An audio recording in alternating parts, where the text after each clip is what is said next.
எப்படியாவது ஹெல்ப் பண்ணணும் கேப்டன். ஏன் என்ன ஆச்சு? எங்கயாவது போய் மாட்டிக்கிட்டியா? என் குடும்பத்துக்கிட்ட மாட்டிட்டு இருக்கேன். எல்லாருமே சேர்ந்து மறுபடியும் எனக்கு ஒரு மாப்பிள்ளைய பார்த்து கல்யாணம் ஃபிக்ஸ் பண்ணிட்டு இருக்காங்க.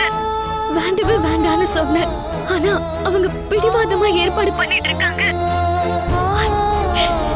எனக்கு ஹெல்ப் பண்ணுங்க கேப்டன். அனாதையா நிக்கிறேன். ஒருத்தர் கூட என்ன புரிஞ்சுக்க மாட்டேங்கிறாங்க. Please captain. போன தடவை மேரேஜ் நிறுத்தினீங்கல்ல, இந்த தடவையும் நீங்க தான் கேப்டன். எப்படியாவது இந்த கல்யாணத்தை நிறுத்தணும். ஏய், என்ன விளையாடிட்டு இருக்கியா? நான் என்ன மேரேஜ் ஸ்டாப்பிங் சர்வீஸ் நடத்திட்டு இருக்கேன்? போன தடவை என்னாலதான் எல்லாம் நடந்துச்சு. என்னாலதான் உன்னை காலேஜ் விட்டு நிறுத்தினாங்க. என்னாலதான் உனக்கு கல்யாணம் பண்ணி வைக்க பார்த்தாங்க. அதனால நிறுத்தினேன். அது நான் செஞ்ச தப்புக்கு பண்ண பரிகாரம், அவ்வளவுதான்.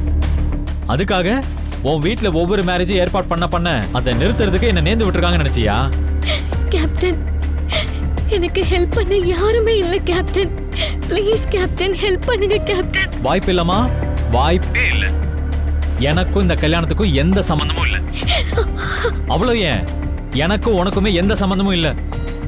தயவு செஞ்சு இந்த மாதிரி விஷயத்துக்காக இனிமே எனக்கு காலே பண்ணாத, புரிஞ்சுதா? Captain, captain.